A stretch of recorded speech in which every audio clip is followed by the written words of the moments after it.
জামাই on trial, ফেজাদ Siddiqui গল্পের শেষ অংশ। রাতের খাবার টেবিলে বেশ জমজমাট আয়োজন। তা দেখে ভোজন রসিক কাউসার সাহেব পাঞ্জাবের দুই হাতা ফন্ট করতে করতে চেয়ার টেনে বসেন। বলেন, উফ, যা গন্ধ বের হচ্ছে না, খাওয়া একদম জমে যাবে। তার কথা শেষ করার পূর্বেই ঝড়ের গতিতে ছুটে আসে নিধি। চিৎকার করে সবার সামনে বলে, সবাই শোনো, আমি আজ চোর ধরেছি। তোর চোর পুলিশ পরে খেলিস, এখন খাবার খেতে দে সবাইকে। অভ্রর কথা শুনে খিলখিল করে হাসতে হাসতে নিধি বলে, চোরটা অভ্র ভাই। অভ্র ভাইয়ের লেখা প্রেমপত্র পেয়েছি আমি। চোখ বড় বড় করে অভ্র তাকায় নিধির দিকে। দাঁত বের করে হাসতে হাসতে হাতে একটা কাগজ উঁচিয়ে দাঁড়িয়ে সে। সে কাগজ এই কাগজ সে কোথায় পেল? ভেবে পেল না অভ্র। অসম্ভব। অভ্র ভাই আর প্রেমপত্র। নিয়াজের হাসি থামছে না। তা দেখে অভ্র কিছু বলার আগেই নাইমা বলল, কি এমন লিখেছে আমাদের অভ্র, পড় তো শুনি। নিধি চিঠির ভাঁজ খুলে পড়তে শুরু করলো। তুই আমার জ্যোৎস্না ভরা রাত, হাজার তারার মাঝে একটা মাত্র চাঁদ। তুই আমার হিমেল আকাশের নীলিমা, যার হাসির শব্দ মুছে দেয় সব কালিমা। তুই আমার আধের রাতের শেষে ভোর, সামনে এলে তুই কাটে না তো ঘোর। তোকে নিয়ে আমি কল্পনায় রোজ গল্প সাজাই, তোকে ভাবতে গিয়ে আমি রোজ নতুন করে বাঁচি। তুই আমার জীবনের একমাত্র নক্ষত্র, যাকে ছাড়া আমি বাঁচব না।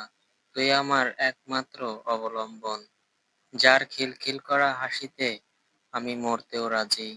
আমার পাগল পাগল দৃষ্টি তোর পাগলামিতেই আবদ্ধ চিরকাল। শোন, বেঁচে থাকতে আমি তোকে অন্য কারোর হতে দেব না, তুই চাইলেও না। এত দয়ালু না আমি। সকলের অবাক করা দৃষ্টি যখন অভ্রর দিকে নিবদ্ধ, সে গপাগপ মাংস দিয়ে ভাত মাখিয়ে খেতে ব্যস্ত। এমন সময় সবার দৃষ্টি আকর্ষণ করতে নিয়াজ শুকনো গলায় খানিকটা কেশে ঠোঁট টিপে বলল, কেমন যেন কাজিন লাভ স্টোরির গন্ধ পাচ্ছি আমি। কিরে অভ্র, চুপচাপ খেয়ে যাচ্ছিস, কি ব্যাপার? খাবার টেবিলে মানুষ খাওয়া দাওয়া করে না তো কি করে? নাইমার প্রশ্নের চটপট জবাব অভ্রর। আনসার সাহেব নিধির হাত থেকে চিঠিটা নিয়ে নিজেও চোখ বুলালেন একবার। অতঃপর সন্দিহান চোখে তাকিয়ে কাগজের এক কোণে লেখা ছোট করে এক লাইন দেখতে পেল, যেখানে স্পষ্ট হাতে লেখা, this is for you my T. এই টি আবার কে? টি মানে তো টনি। টনিকে এভাবে টি লিখতাম আমি। অভ্র ঠোঁট বাঁকিয়ে হাসে এবার। নিধি নিজের জালে নিজেই যে ফেঁসে গেছে এটা বুঝতে পেরে দারুণ মজা লাগছে তার। সকলের দৃষ্টি এখন 180 ডিগ্রি ঘুরে গিয়ে সামনে দাঁড়ানো নিধির। রুকসার বেগম বিস্ময় নিয়ে প্রশ্ন করলেন, এই টনি আবার কে? ক্লাস 9-এ থাকা একটা ছেলে, আমার বয়ফ্রেন্ড ছিল। আমি বেশি বেশি করে টিফিন নিয়ে যেতাম ওর জন্য। অভ্র ভাইয়ের দেওয়া চকলেটও লুকিয়ে লুকিয়ে দিয়ে দিতাম ওর জন্য। কিন্তু একদিন ও অন্য একটা মেয়ের টিফিন খেয়েছিল বলে আমি ব্রেকআপ করে নিয়েছিলাম। নিজের প্রেমিককে লেখা চিঠিটা তুই আমার নামে চাপিয়ে দিতে এসেছিস। Very bad. অভ্রর কথা শুনে চোখ ছোট ছোট করে নিধি বলে, কিন্তু এটা তো তোমার হাতের লেখা। এটুকু মেয়ের এসব কর্মকাণ্ড শুনে রুকসার বেগম তৎক্ষণে গজগজ শুরু করে দিয়েছে। রান্নাঘরে গিয়ে কণ্ঠ চওড়া করে বলেন, এই মেয়েকে আমি ঘরে রাখবো না বেশি দিন। পরীক্ষাটা হলেই বিদায় করব। কাকে না কাকে বিয়ে করে ঘরে চলে আসবে কোনোদিন। তোর বাবা যদি আর একটু লাই দিয়েছে তোকে, তার একদিন কি আমার একদিন। নিধি চুপচাপ দাঁড়িয়ে সেখানে বাবার দিকে তাকালো। কাউসার সাহেব ইশারায় চুপ থাকতে বললেন তাকে। নিধিও জানে মায়ের রাগ একটু পরেই ঠান্ডা হয়ে যাবে, তাই সেও চুপচাপ মাথা নিচু করে দাঁড়িয়ে রইল। এমন সময় তার একদম গা ঘেঁষে যেতে যেতে অভ্র ফিসফিসিয়ে বলল, যেদিন সত্যিই প্রেমপত্র লিখব সেটা তুই নিজেই বুঝবি, আর সেটা ঢাকঢোল পিটিয়ে কাউকে না দেখিয়ে নিজেই লুকাবি। তার মানে টি নামের কেউ আছে, মনে মনে ভাবে নিধি। খাবার টেবিলে বসে কয়েকটা খাবার নিয়ে নাড়াচাড়া করে উঠে পড়ল নিধি। ঘরের দরজা বন্ধ করে পায়চারি করতে লাগলো। ঠোঁটের নিচে আঙ্গুল রেখে চিন্তিত ভঙ্গিতে ভাবতে লাগলো, এই ঘটনা আদতে কোন কোন দিকে গড়ালো। সে তো চেয়েছিল অভ্র ভাইকে বেকায়দায় ফেলতে, তার প্রণয়ের রংচং মাখানো গল্প শোনাতে গিয়ে নিজে কিভাবে ফাঁসলো। নিধির মিড টার্ম এক্সাম কয়েকদিন পরে, এদিকে পড়াশোনায় মনোযোগ নেই তার একরত্তি পরিমাণ। অভ্র রোজ এসে জোর করে যেটুকু করিয়ে দিয়ে যায় ঠেসে ঠুসে জবরদস্তি গিলে ফেলার মতো করে সেটুকু গেলে সে। এছাড়া বইয়ের ধারের কাছে পাওয়া যায় না তাকে। ইদানিং অভ্রকে দেখলেই লুকিয়ে লুকিয়ে বেড়ায়, কথা নেই বার্তা নেই। যেখানেই দেখা হোক শুধু পড়ার কথা জিজ্ঞাসা করবে, এই তো পড়ার কথা জিজ্ঞাসা করবে। এই তো সেদিন মাহিনা তাদের বাড়িতে আসতেই তাকে সাথে করে নিয়ে পাড়ার মোড়ে ঝালঝাল ফুচকা খেতে গিয়েছিল সে। একটা ফুচকা মুখে ঢোকাতেই কোথা থেকে উড়ে আসে অভ্র। ফুচকার দোকানে দাঁড়িয়েই গম্ভীর কণ্ঠে বলে, পড়াশোনা না করে সারাদিন শুধু ধেই ধেই, সারাদিন বই খুলেছিস একবারও?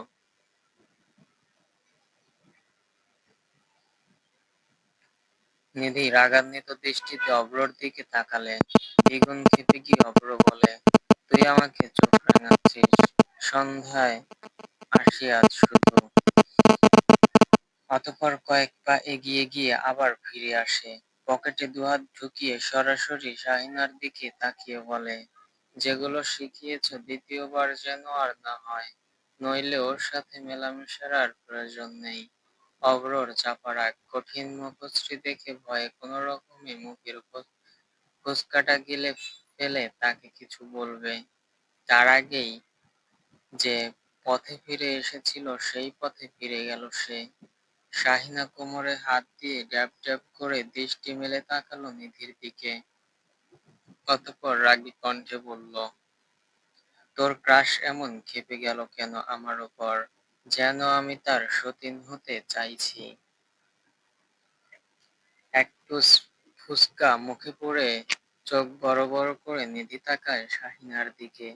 অতঃপর ধপাস করে পিঠে একটা বাড়ি মারে তার। ব্যথায় কুঁকিয়ে চোখ মুখ লাল করে শাহিনা নিধির দিকে তাকাতেই দেখে ফুসকা মুখে, হাসতে হাসতে তার বিষম খেয়ে যাচ্ছে তাই দশা। এদিকে তাই মুখ থেকে ফুসকার তলাটা ফেলছে না। নিজের ব্যথা ভুলে শাহিনা তড়িঘড়ি করে এগিয়ে এলো নিধির কাছে। রাগত কণ্ঠে বলল, খেলা শালা তোর 2 টাকার ফুচকা, 2 টাকার জন্য জান দিবি নাকি? নিধি কপাত করে মুখের খাবারটা গিলে নিয়ে কড়া চোখে শাহিনার দিকে তাকায়, বলে, এক্সাম শেষে আমাকে 200 টাকার ফুচকা খাওয়াবি তুই? তোর কাছে 2-এর দাম নেই, আর আমার কাছে 0, তাই 2-এর পাশে 2টা শূন্য বসিয়ে দিলাম।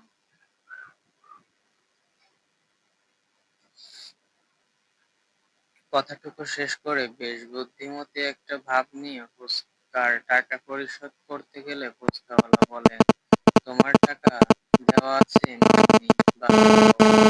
নিধি আর শাহিনা দুজনেই একসাথে ভ্রু কুঁচকে তাকালো একে অন্যের দিকে। অতঃপর সন্দিহান কণ্ঠে প্রশ্ন করলো, কে দিল আমাদের টাকা? এক ভাইজান আপনার পুরো মাসের যত টাকার ফুচকা খাবেন একসাথে দিয়ে গেছে, বলেছে আরো লাগলে জানাতে। মনে মনে বেজায় খুশি নিধি। তার ধারণা এই কাজ তার আব্বু নয়তো ভাইয়ের। তাই কোমর দোলাতে দোলাতে ছুটল সে বাড়ির পথে।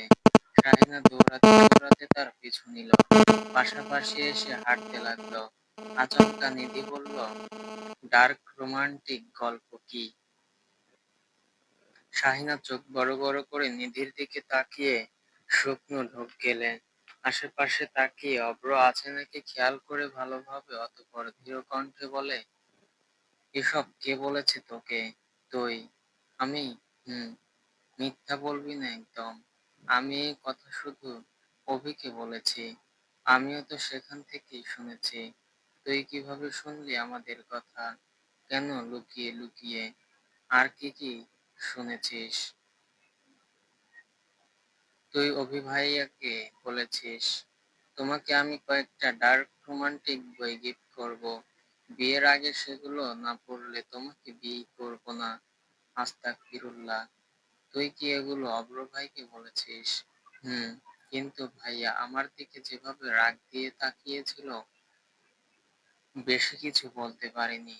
আচ্ছা শোন না, এই বই পড়লে কি মানুষ রোমান্টিক হয়? অভ্র ভাইও কি আমার এমন একটা বই গিফট করা উচিত? বোন মাপ চাই আমি। আমার মেমোরি লস হয়েছিল। এই না না, আমি মাতাল ছিলাম। ডেট ফেলে ওষুধ খেয়ে মাতাল হয়ে এসব ভুলভাল কথা বলেছি। তুই অভ্র ভাইকে আর কিছু বলিস না। ডেট ফেল ওষুধ খেলে মাতাল হয়? কোন ওষুধটা ডেট ফেল হয়ে গেলে খাওয়ার পর মাতাল হয়? শাহিন এবার খানিকটা ধমকের সুরে বলল, চুপ কর ছাগল। তোর মতো ছাগলকে অভ্র ভাই জীবনেও বিয়ে করবে না। সারাদিন শুধু ভ্যা ভ্যা করতেই থাকে। অভ্র ভাইকে দেখেছিস? কি স্মার্ট, কি সুন্দর করে কথা বলে। কথা বলতে বলতে বড় চুলগুলো যখন কপালের উপর পড়ে, কি জোশ লাগে দেখতে। অভির সাথে রিলেশনে না থাকলে অভ্র ভাইকে পটিয়ে বিয়ে করে ফেলতাম। শাহিনার বাচ্চা, তোর নজর আমি গেলে দেব। অভ্র ভাইকে নিয়ে এসব ভাবিস তুই? আজকের পর থেকে যতবার অভ্র ভাইয়ের সাথে দেখা হবে সালাম দিবি, বলবি আসসালামু আলাইকুম ভাইয়া। আপনি আমার একমাত্র মায়ের পেটের ভাইয়ের মতো ভাই, জীবনেও না। শাহিনা মুখ ভেঙচি দিয়ে নাকচ করলে নিধি তেড়ে উঠে গিয়ে তার দিকে দু হাতে গলা চেপে ধরে বলে, বলবি কিনা বল। হ্যাঁ হ্যাঁ বলবো, ছাড় এবার। আল্লাহ, আমার নিঃশ্বাস বন্ধ হয়ে আসছে। নিধি ছেড়ে দিয়ে গুনগুন করে গান করতে করতে সোজা হেঁটে চলে সামনে। হালকা কাশতে কাশতে শাহিনা তার পিছু নেয়। স্কুল বাস ছুটে গেছে নিধির। ঠিক ছুটে যায়নি, ইচ্ছে করেই বাসে ওঠেনি সে। আজ হেঁটে হেঁটে বাড়ি ফেরার সাধ জেগেছে তার। শাহিনাকে তাই আগেভাগে এসে গিয়ে পরিয়ে দিয়েছে সে। কেউ তার খোঁজ করলে যেন বলে, নিধির বাড়ির লোক আজ নিয়ে গেছে তাকে। নিধির হাতের বেদম মার খাওয়ার ভয়ে শাহিনা তাই করল।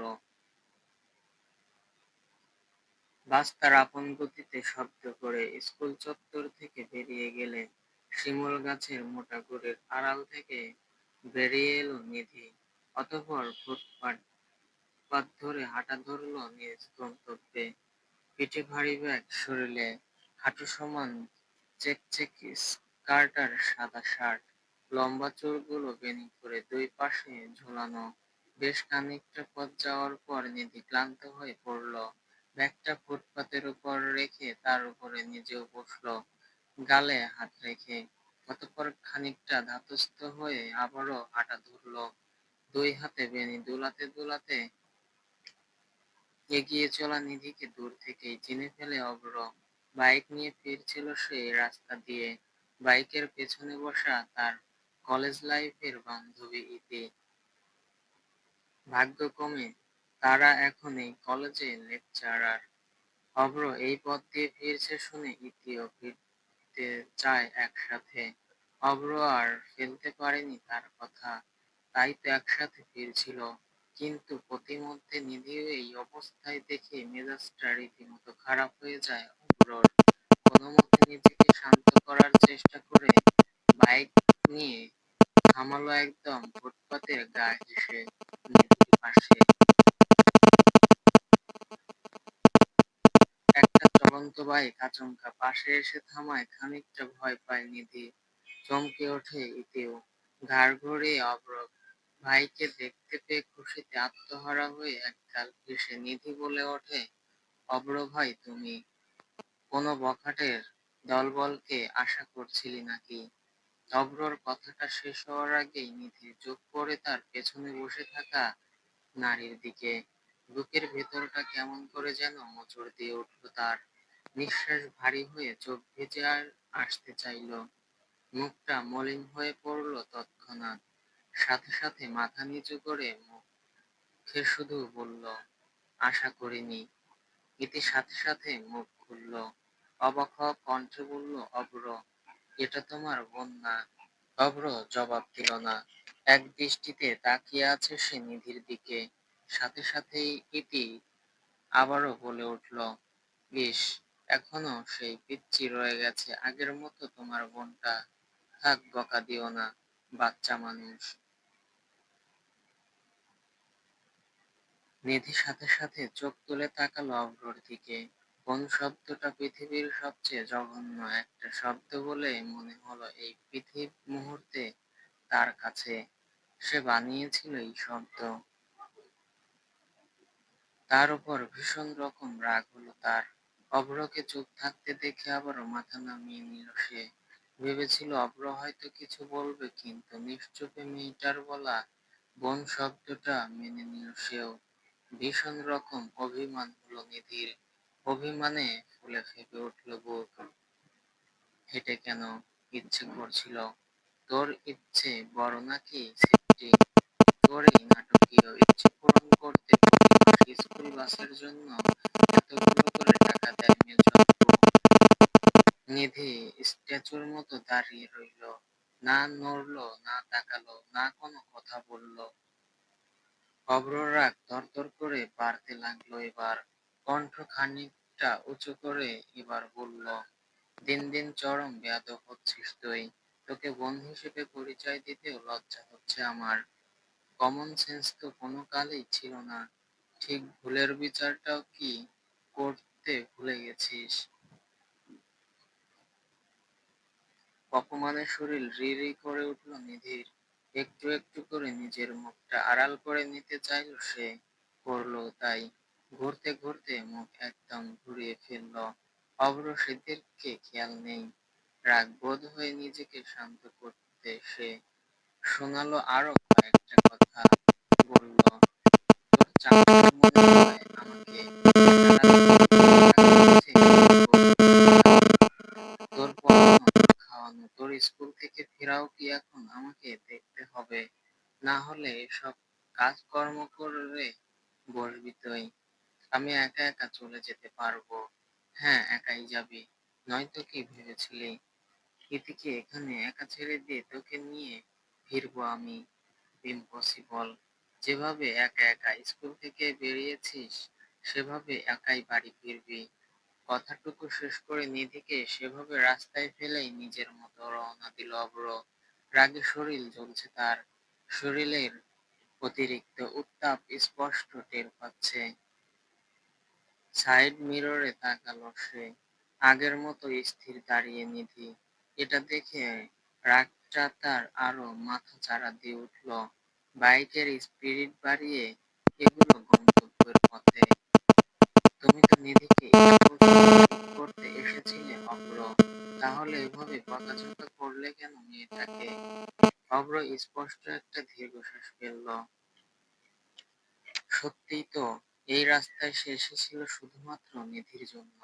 নিধিকে নিয়ে সমুদ্রের পাড়ে যাবে বলে এত আয়োজন করে আগেভাগেই বের হয়েছিল সে। মনে মনে চাইছিল তার আসার আগে যেন বাস না ছাড়ে, আর ছাড়লেও বাস থেকে নামিয়ে নিত সে নিধিকে। নিধি তার সাথে যাওয়ার কথা বলে ইতিকেও জানায় সে নিধিকে পিক করার কথা। ইতি এক কথায় বলে, ঠিক আছে। ওখানেই নামিয়ে দিও না হয় আমাকে। ওখান থেকে খানিকটা পথ তো হেঁটেই চলে যাব। এরপর আর কোনো কথা সাজে তাই বরণ করে উঠতে পারেনি আর। আগত্য এদিকে পেছনে বসিয়েই বাইক স্টার্ট দেয় সে।